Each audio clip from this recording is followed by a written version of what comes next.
¿Cómo han estado? Qué bueno verles.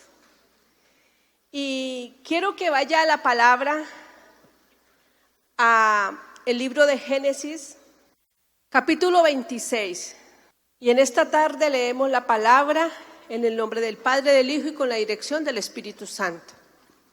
Después hubo hambre en la tierra, además de la primera hambre que hubo en los días de Abraham. Y se fue Isaac a Abimelec, rey de los filisteos, en Gerar. Y se le apareció Jehová y le dijo: no desciendas a Egipto, habita en la tierra que yo te diré. Habita como forastero en esta tierra, y estaré contigo y te bendeciré, porque a ti y a tu descendencia daré todas estas tierras, y confirmaré el juramento que hice a Abraham tu padre. Multiplicaré tu descendencia como las estrellas del cielo, y daré a tu descendencia todas estas tierras, y todas las naciones de la tierra serán benditas en tu simiente. Por cuanto oyó Abraham mi voz, y guardó mi precepto, mis mandamientos, mis estatutos y mis leyes. Habitó pues Isaac en Gerar. Versículo 12. Y sembró Isaac en aquella tierra, y cosechó aquel año 100 por 1, y le bendijo Jehová. El varón se enriqueció y fue prosperado, y se engrandeció hasta hacerse muy poderoso. Y tuvo hato de ovejas, hato de vacas y mucha labranza. Y los filisteos le tuvieron envidia. Y todos los pozos que habían abierto los criados de Abraham, su padre, en los días de los filisteos, los habían cegado y llenado de tierra. Entonces dijo Abimelec a Isaac: apártate de nosotros, porque mucho más poderoso que nosotros te has hecho. E Isaac se fue de allí y acampó en el valle de Gerar y habitó allí. Y volvió a abrir Isaac los pozos de agua que habían abierto en los días de Abraham su padre, y que los filisteos habían cegado después de la muerte de Abraham, y los llamó por los nombres que su padre le había llamado. Pero cuando los siervos de Isaac cavaron en el valle y hallaron allí un pozo de aguas vivas, los pastores de Gerar riñeron con los pastores de Isaac, diciendo: el agua es nuestra. Por eso llamó el nombre del pozo Jesec, que significa contienda, porque había altercado con él. Y abrieron otro pozo, y también riñeron con él, y le llamó Sidna, que significa enemistad. Y se apartó de allí y abrió otro pozo, y no riñeron sobre él, y llamó su nombre Rehobot. Y dijo: porque ahora Jehová nos ha prosperado, y fructificaremos en la tierra. Y de allí subió a Beerseba, y se le apareció Jehová aquella noche, y le dijo: yo soy el Dios de Abraham tu padre, no temas, porque yo estoy contigo, y te bendeciré y multiplicaré tu descendencia por amor de Abraham mi siervo. Y edificó allí un altar e invocó el nombre de Jehová, plantó allí su tienda, y abrieron allí los siervos de Isaac un pozo. Y Abimelec vino a él desde Gerar, y a Usat, amigo suyo, y Ficol, capitán de su ejército. Y les dijo Isaac: ¿por qué venís a mí? Pues me habéis aborrecido y me echasteis de entre vosotros. Ellos respondieron: hemos visto que Jehová está contigo. Y dijimos: haya ahora juramento entre nosotros, entre tú y nosotros, y haremos pacto contigo. No nos hagas mal como nosotros no te hemos tocado, y como solamente te hemos hecho bien. Y te enviamos en paz. Tú eres ahora bendito de Jehová. Amén. Cierre sus ojos y vamos a colocar esta palabra delante de Dios. Le vamos a pedir al Señor que nos hable, que nos edifique. Señor Rey, te damos gracias en esta noche, bendecimos tu nombre. Estamos delante de ti porque reconocemos que tú eres la verdad, que tú eres el pan que necesitamos, que tú eres el alimento que descendió del cielo, Señor. Reconocemos en esta hora que somos ese pueblo sediento de ti, Dios. En esta hora disponemos nuestro corazón. Dígale: yo dispongo mi mente, yo dispongo todo mi ser para recibir esta palabra, Señor, para guardarla, pero lo mejor, para ponerla por obra, Rey. Espíritu de Dios, te doy gracias en esta tarde y te pido que te muevas en este lugar, que la gloria de Dios descienda sobre este lugar, que rompa toda oposición, que rompa toda distracción, que rompa toda duda, todo aquello que quiera robarse lo que Dios tiene para nosotros, en el nombre poderoso de Jesús. Amén y amén. Puede tomar su silla. El hombre, por lo general, cuando entra en tiempos de crisis, tiende a desplazarse a otros lugares. Busca una solución. Y la Biblia nos relata hoy, aquí en Génesis, que había llegado una hambruna sobre la tierra. Y cuando se habla de hambruna, si lo traemos ahora a la actualidad, no es otra cosa que una crisis económica, que desempleo y que necesidad. Eso es una hambruna. No había nada. Y también nos dice la palabra que no era la primera vez que eso ocurría. Dice que a Abraham también le pasó lo mismo.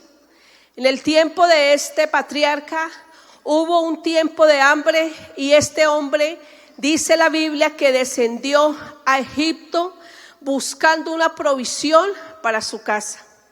Y aquí nos encontramos nosotros con Isaac, el hijo de Abraham. Dice que vino una gran hambre sobre la tierra y lo primero que se le ocurre a este hombre es volver a Egipto. Porque en aquel momento Egipto representaba la provisión, representaba la salida, representaba lo que yo necesito para sustentar mi casa. Pero vemos ahora como Dios inmediatamente, Isaac dice: yo voy a hacer lo mismo, necesito solucionar este problema, necesito un dinero para pagar esto, para hacer aquí y allá, yo tengo que buscar y como sea tengo que hacerlo. Inmediatamente Dios le sale al encuentro.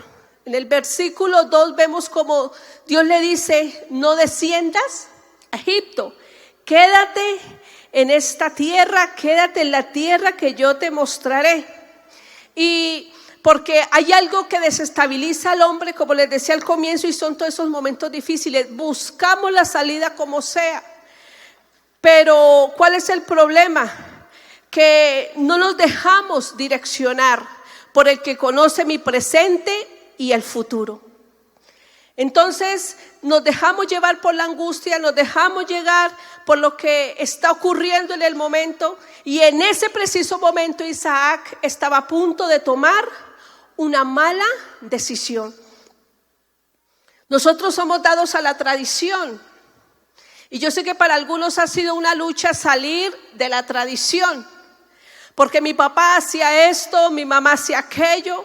Toda mi familia estamos acostumbrados a celebrar esto, a hacerlo de tal manera, de la una, de la otra. Entonces, yo sé que si mi papá hizo esto, si mi mamá vivió de esto, entonces yo lo voy a hacer, y como a ellos les fue bien, a mí también me va a ir bien. Y no buscamos la dirección de Dios.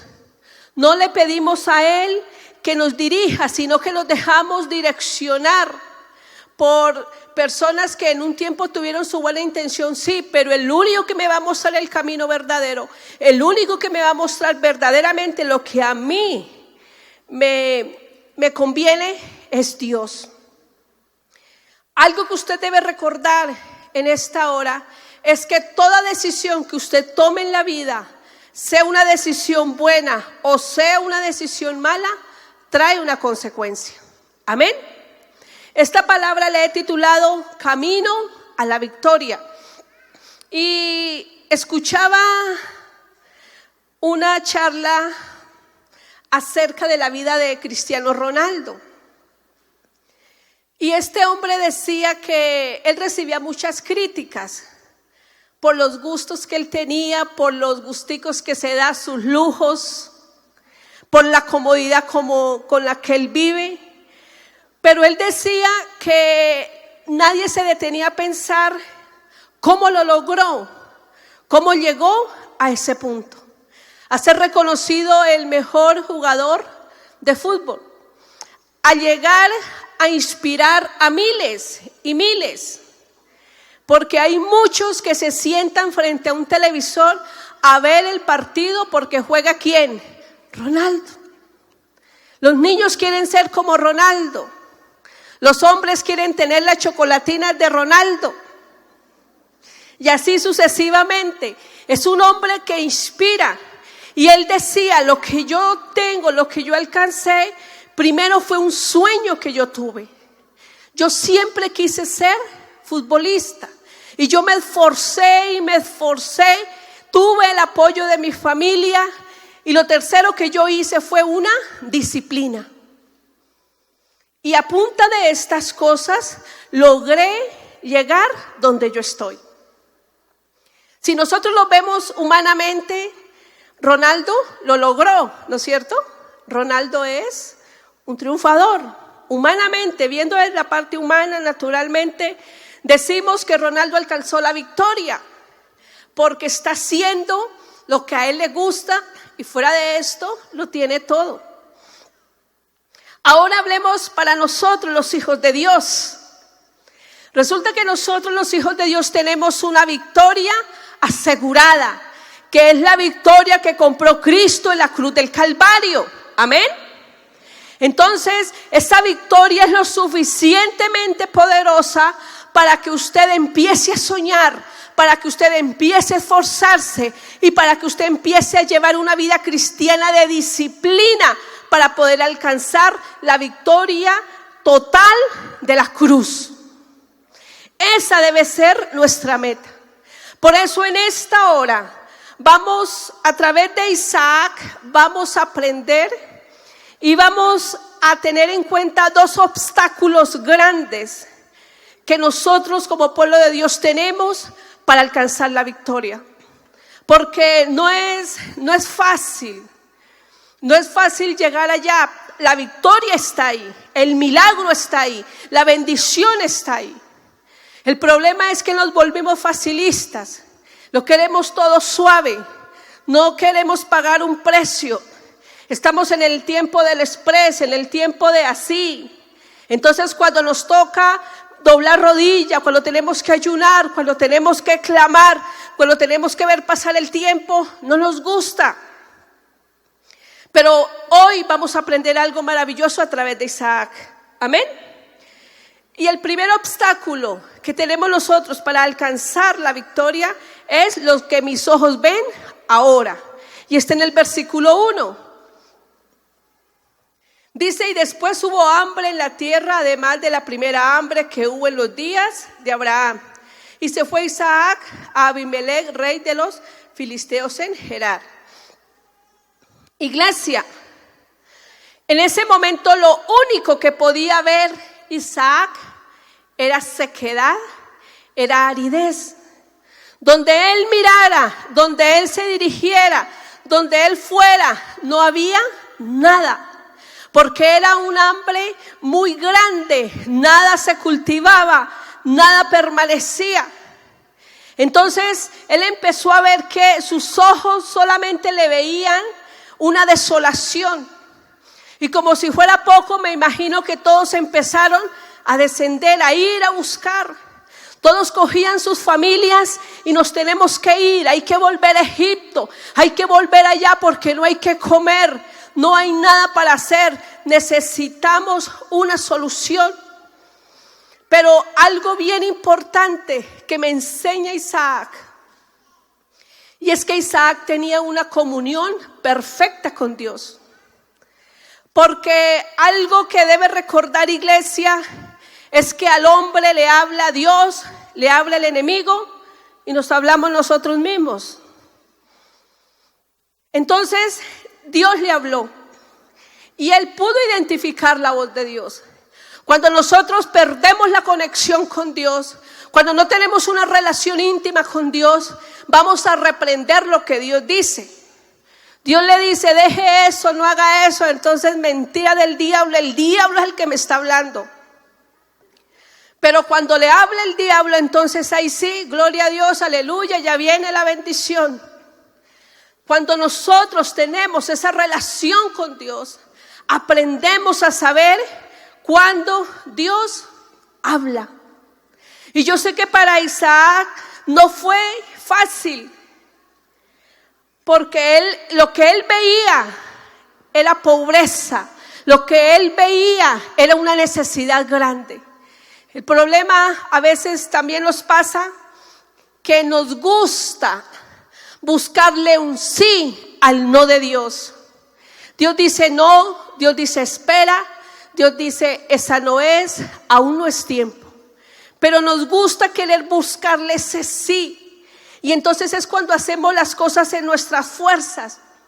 Es cuando queremos nosotros nos vamos.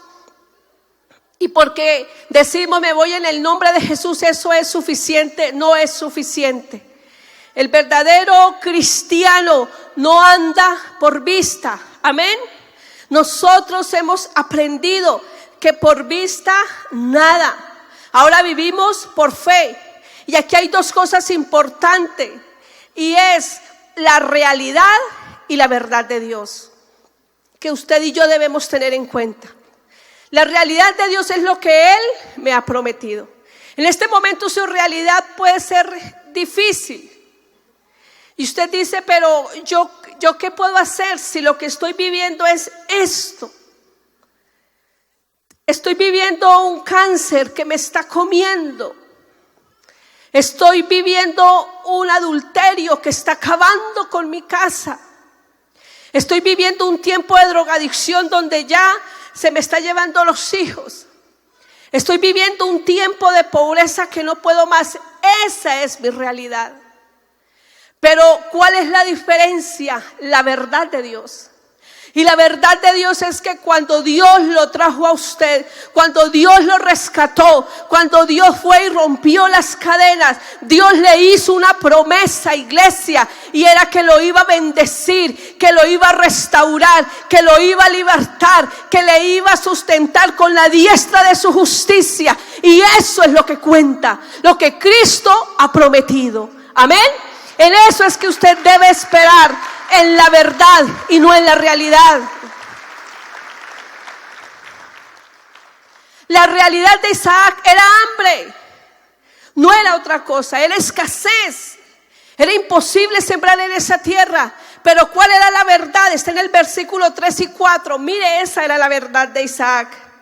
Habita como forastero en esta tierra y estaré contigo y te bendeciré, porque a ti y a tu descendencia daré todas estas tierras y confirmaré el juramento que hice a Abraham, tu padre. Multiplicaré tu descendencia como las estrellas del cielo y daré a tu descendencia todas estas tierras y toda la nación de la tierra serán benditas en tu simiente. ¿Usted cree que después de esa verdad, qué hizo Isaac? Obedeció.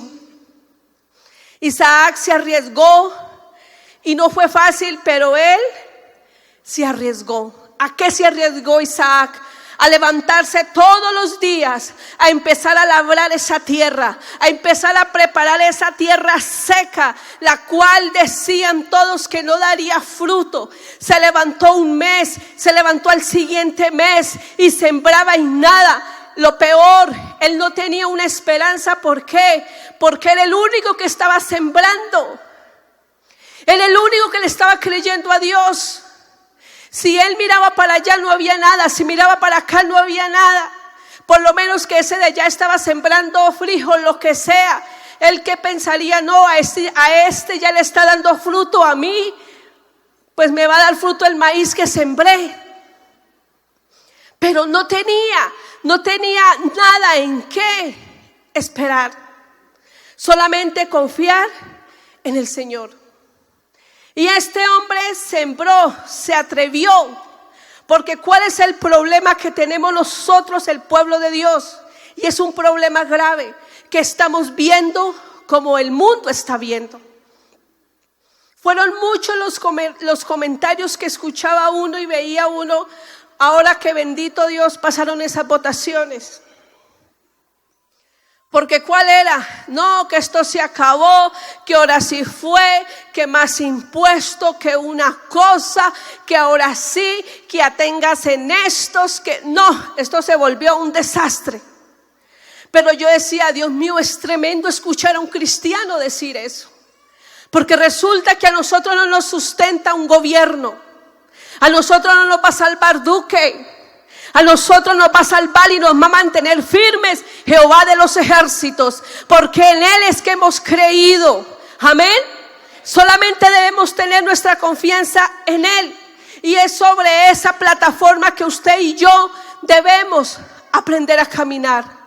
Estamos viendo con los ojos del mundo. Entonces los matrimonios se están llevando como se están llevando afuera. No hay una solución, divorcio.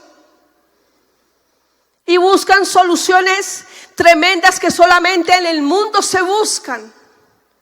Los matrimonios están corriendo a hacer cosas horribles, dizque para devolver la pasión y el amor otra vez al matrimonio.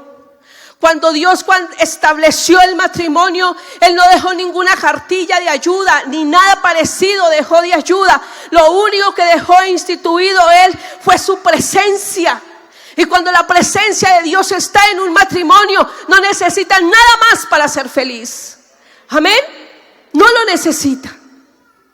Entonces necesitamos volver nuevamente al principio. Necesitamos volver a esta plataforma. Empezar a ver cómo debe ver un hijo de Dios. Empezar a ver que donde no hay, que así digan que no hay nada, así digan que ese matrimonio no tiene arreglo, así digan que ese hijo no va a salir de ahí, de esa situación de drogas, así digan que ese negocio no va a dar, así le digan lo que le digan. Recuerda, esa es la realidad, pero la verdad es lo que Cristo estableció para mí, y eso no fue lo que Él me prometió. Él no es hombre para mentir, lo que Él dice lo cumple. Amén. Es sobre eso, no importa la crisis, no importa. Algo que el Señor me traía era, estamos pasando crisis, debemos comernos con gusto ese pan de la crisis. Si usted no tiene nada más y está en ese momento de crisis, lo que usted tenga ahí, cómaselo con gusto. Si está pasando por una enfermedad, gócese en esa enfermedad. Si está pasando por un momento en su matrimonio, busque de la presencia y disfrute. Porque hay algo seguro que el Señor me decía: la gloria no se la va a llevar Egipto, la gloria me la voy a llevar yo cuando los bendiga a todos. Amén. Así va a ser. La gloria a Dios no va a permitir que Egipto diga: yo fui el que le restauré el matrimonio, yo fui el que le di un trabajo, yo fui el que lo volví a levantar. Dios no lo va a permitir. Por eso, ¿qué le dijo Dios a Isaac? ¿A Egipto? No. No, te quedas aquí, porque donde no hay nada, aquí donde está seco, aquí donde no hay agua, aquí donde no hay esperanza, aquí es donde yo te voy a bendecir. Amén. Número 2. El plan destructivo del enemigo es el siguiente obstáculo que usted y yo debemos pasar.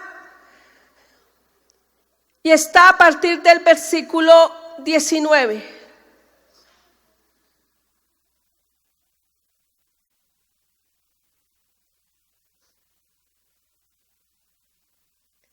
Leamos desde el 18, por favor. Y volvió a abrir Isaac los pozos que habían abierto en los días de Abraham su padre, y que los filisteos habían cegado después de la muerte de Abraham. Y lo llamó por los nombres que su padre los había llamado. Pero cuando los siervos de Isaac cavaron en el valle, hallaron allí un pozo de aguas vivas. Los pastores de Gerar riñeron con los pastores de Isaac, diciendo: el agua es nuestra. Por eso llamó el nombre del pozo Jesec, que significa contienda. Y abrieron otro pozo y también riñeron sobre él, y llamó su nombre Sidna. Vamos a leer hasta ahí.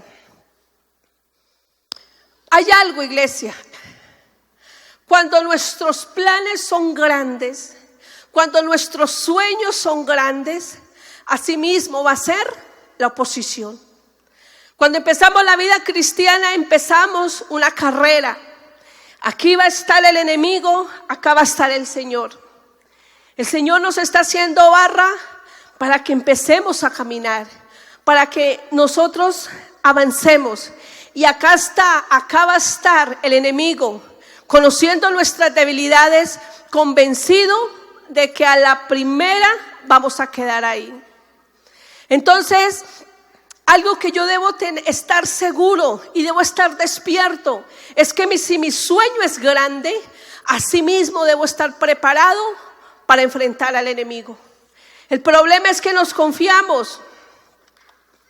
Y aquí vemos que Isaac, apenas vieron que Isaac empezó a sembrar y este hombre empezó a dar fruto, entonces se levantaron los enemigos y empezaron a atacarlo ¿con qué? Con lo que era la base para él poder mantener sus cultivos y sus ganados. Porque dice la palabra que tenía hatos de ovejas, de vacas y labranza. Y para él sostener eso necesitaba agua. Entonces él fue un hombre diligente.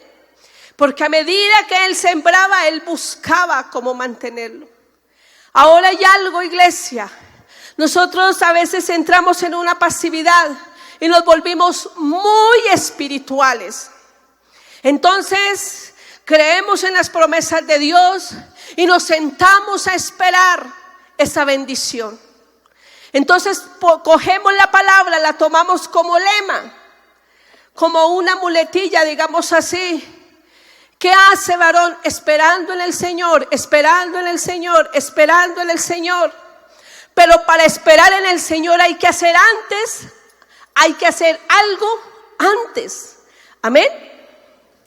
Necesitamos accionar. Si usted necesita un trabajo, usted tiene que hacer una hoja de vida y tiene que le entregar. No la puede guardar. Tiene que ser muy poderoso el milagro para que vaya a su casa el tipo y le diga: vea, usted necesita trabajo, camine que yo le doy.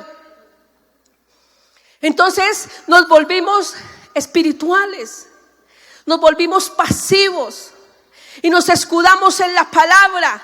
Y por eso el enemigo tomó ventaja y el enemigo se robó los sueños. Porque ¿qué es lo que pensamos hoy en día?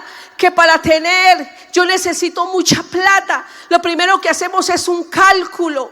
Lo primero que empezamos a sumar. Pero nos olvidamos que Dios es Dios de imposibles, que Dios es Dios de cosas grandes. Mire, usted está aquí en este lugar, sentado en un lugar que se compró sin dinero. Es decir, que usted tiene una herencia, tiene algo que heredó para que usted pueda soñar y le pueda enseñar a sus generaciones. Un día yo no voy a estar aquí parada dándole una palabra. Ustedes no van a estar ahí sentados porque se habrá levantado otra generación. La generación que está allá atrás en la escuela de niños. Ellos van a ser los que se van a levantar y van a ser los que nos van a relevar a nosotros. Pero si nosotros no nos levantamos como una generación que le enseñamos a soñar, a creer, a aferrarnos, ¿qué va a ser de esa generación?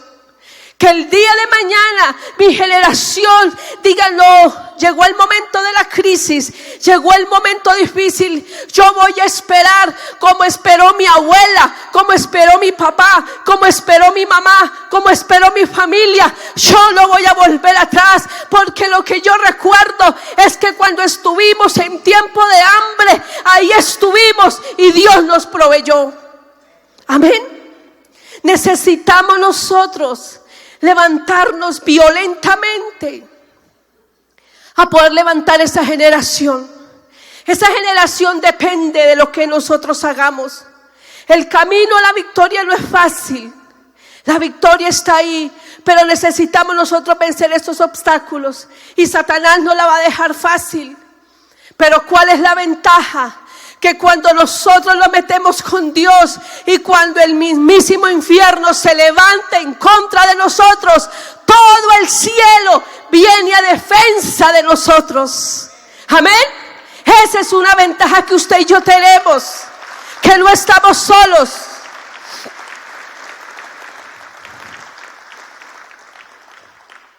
Por eso vemos aquí algo que me enseña Isaac. Isaac me enseña cordura, me enseña sabiduría y me enseña prudencia. ¿Por qué? Porque cada vez que él iba y abría un pozo, se le levantaba el enemigo y él no les contendía. ¿Por qué? Porque él sabía que así le quitaran ese pozo, había otro pozo, porque Dios le había prometido que lo iba a prosperar. Y si lo iba a prosperar, Dios le iba a proveer el agua. Amén. Por eso para él no era un problema. ¿Cuál es el problema nuestro? Que empezamos un proyecto y se levantó el primer obstáculo y hasta ahí fuimos. Empezamos una meta de orar, empezamos una meta de ayunar, empezamos una meta de leer la palabra, pero viene el problema y entonces viene el cuestionamiento. Señor, ¿pero por qué? Si desde que empecé a leer la Biblia, si desde que empecé a buscarte, Señor, ¿por qué todo me sale mal? Porque resulta que nosotros a lo que está mal le decimos que está bien y a lo que está bien le decimos que está mal. Y Dios necesita colocar las cosas en orden. Pero a nosotros no nos gusta eso. Nos gusta que Dios nos pase una que otra. Por eso cada vez que el enemigo venía y le tapaba ese pozo y le decía eso no es suyo, él no le importaba nada. Él solamente les decía: tengo orejas de pescado, no es conmigo. Porque él tenía una verdad establecida. La realidad estaba ahí. Pero ¿cuál era esta verdad de él? Que Dios le iba a prosperar y le iba a multiplicar grandemente. Que eso no le iba a afectar. Y es lo mismo que Dios le dice hoy, iglesia. Si usted está pasando por ese momento difícil, si su realidad ahora es tremenda, si su realidad ahora es dura, si eso es una realidad que usted dice: ya no puedo más, me estoy muriendo, Dios le tiene una verdad. Y es que Dios no lo trajo para vergüenza, Dios le trajo para honrarlo y bendecirlo. Amén. Para eso lo trajo el Señor.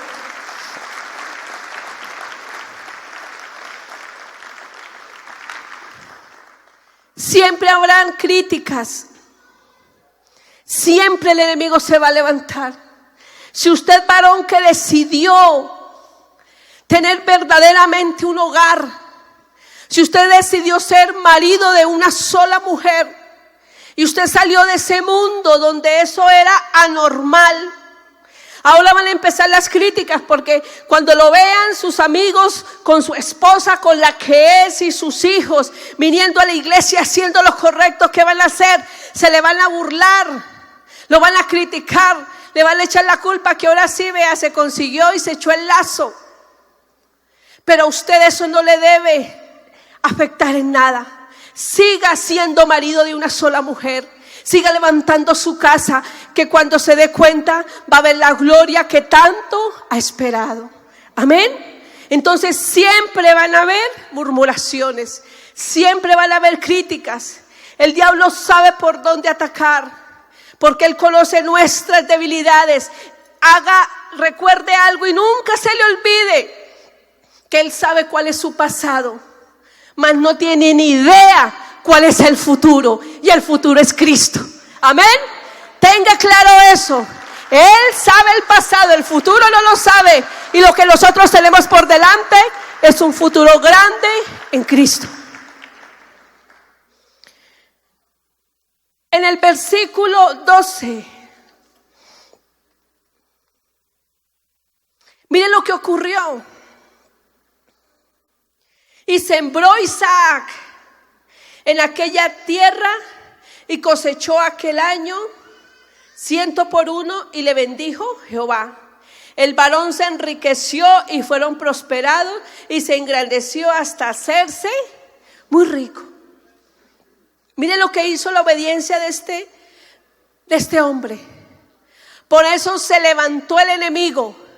Porque ellos estaban quietos, porque como todos estaban en el mismo ambiente espiritual, Todos estaban en el mismo conformismo, todos estaban pensando en la misma pobreza, todos estaban pensando volver otra vez a Egipto, volver a las cadenas, volver a la esclavitud. Pero hubo un hombre que se levantó y dijo: Señor, yo te voy a obedecer, aquí en esta sequedad yo voy a sembrar. Y dice el versículo que él sembró y cosechó al 100%.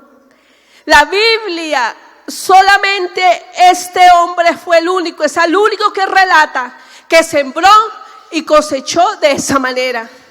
Solo Isaac lo logró. Por eso no podemos dejar que nada afecte nuestra relación con Dios. Necesitamos nosotros, entre más dificultad haya, entre más problema haya, es cuando nosotros más debemos aferrarnos a Dios. Aquí hay algo tremendo y Dios rompió ese paradigma que había. Dios lo rompió con este hombre, porque donde era imposible sembrar, Dios levantó una cosecha maravillosa. Dios lo hizo enriquecer, dándole un pozo de agua viva, que es Rehobot. Amén. Que es, ya para terminar, la parada final, que es la llegada a la victoria. Y está ahí en el versículo 22. Dice: y se apartó de allí y abrió otro pozo, y no riñeron sobre él. Y llamó su nombre Rehobot, y dijo: porque ahora Jehová nos ha prosperado, fructificaremos en esta tierra. Amén. Este pozo fue la confirmación de todo lo que Dios le había dicho a Isaac. Fue la confirmación que lo más importante, antes de haberlo enriquecido, antes de haberlo prosperado de esa manera, es que el mismo enemigo, los mismos que le habían criticado, los mismos que los habían aborrecido, los mismos que le habían echado, dijeron: hoy reconocemos que eres el bendito de Jehová. Amén. Ellos mismos. Por eso usted no debe temer por lo que piensa su familia ahora. No tema por lo que está pensando tal vez su esposo, porque usted viene acá, o su esposa porque usted viene y ella no. Usted no, solamente aférrese a lo que Dios le ha prometido, porque el día de mañana usted será reconocido como el bendito de Jehová. Amén. Como el bendecido, como aquel que Dios le transformó su vida. Ahora hay algo. Yo no puedo llegar a la victoria sin antes haber vencido lo que mis ojos ven, sin antes haber peleado con el enemigo, sin antes haber pasado por ese pozo de Gesec, sin haber pasado por Simna. No puedo llegar a la victoria. Vemos nosotros que fueron todos los pasos de Isaac.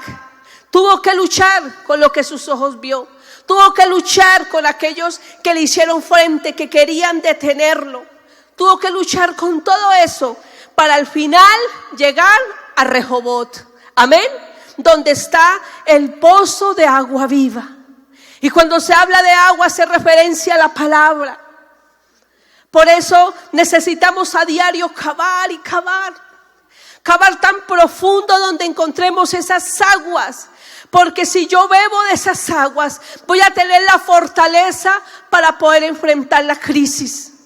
Para poder enfrentar lo que a diario estoy viviendo. Para poder aceptar la verdad y dejar de vivir en esa realidad. Porque ¿qué ocurre? El enemigo quiere que sigamos nosotros dependiendo. El enemigo quiere mantenernos enfermos. Que el día de mañana le demos la gloria al mundo y se nos olvide que nuestro Salvador es Cristo. El día de mañana quiere el enemigo que le demos la gloria de las restauraciones de los hogares al mundo afuera. Y nos olvidemos que el que restaura es Dios. El mundo quiere volvernos a llevar atrás, porque ¿qué escucha uno? Y duele cuando uno escucha a alguien decir que ahora sí fue prosperado, que desde que volvió atrás, desde que volvió nuevamente a sus andanzas, ahora sí prosperó, ahora sí tiene carro, ahora sí tiene casa. ¿Cómo lo ha prosperado? Y todavía dicen, Dios. Y nosotros necesitamos aferrarnos, porque ¿cuál es el fin del enemigo? Derrotarme e impedir que yo llegue a Rehoboth. Ese es el plan de Satanás. Empezar a cerrarme todas las puertas. Pero no importa cuántas puertas Satanás quiera cerrar, Dios las tiene todas abiertas. Amén. ¿Y quiénes van a entrar a esas puertas? Los que tengan un oído abierto y conectado con Dios. Porque cuando Dios habla, entonces vamos a entender que esa no es, que es aquella. Amén. Colóquese sobre sus pies.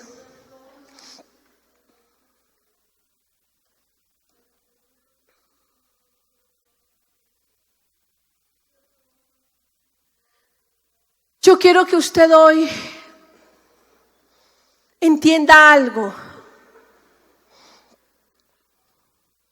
Y es que nosotros no podemos huir de la tierra prometida. Y uno escucha con frecuencia cómo el enemigo coloca esas tentaciones o coloca esas fascinaciones para uno decir, allá es. Ese es el lugar donde yo debo ir. Allá es donde está la bendición. Y dicen, yo escuchaba de todo como está en el mundo, todas las situaciones como están aprobando esas leyes, cómo ya se perdió el temor de Dios. Pero el enemigo ha colocado una pantalla y está colocando avisos. Venga, que acá es. Acá le voy a prosperar. Acá va a tener dinero. Acá es. En Canadá, supuestamente la mejor tierra para vivir, la mejor nación para vivir. Hace poco aprobaron el sexo con animales. Eso ya es normal. Que un hombre o una mujer tenga sexo con animales. Y la gente no mira el trasfondo de lo que el mundo está ofreciendo. El mundo está ofreciendo la salida.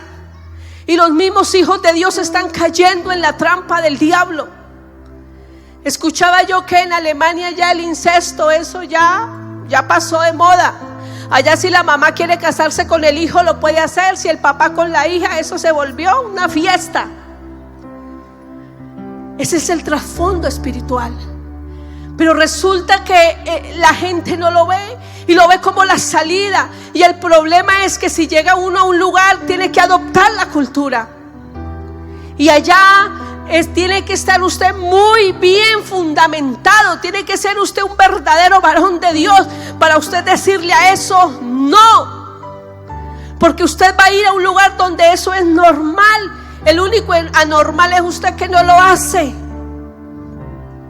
Por eso no huya de la tierra prometida. Si Dios le dijo que era en esta ciudad, que era haciendo lo que usted hace, que le iba a bendecir, créalo. Amén. Créalo. Porque a nosotros no nos bendice una tierra, a nosotros no nos bendice un sistema, a nosotros nos bendice Dios. Téngalo claro siempre.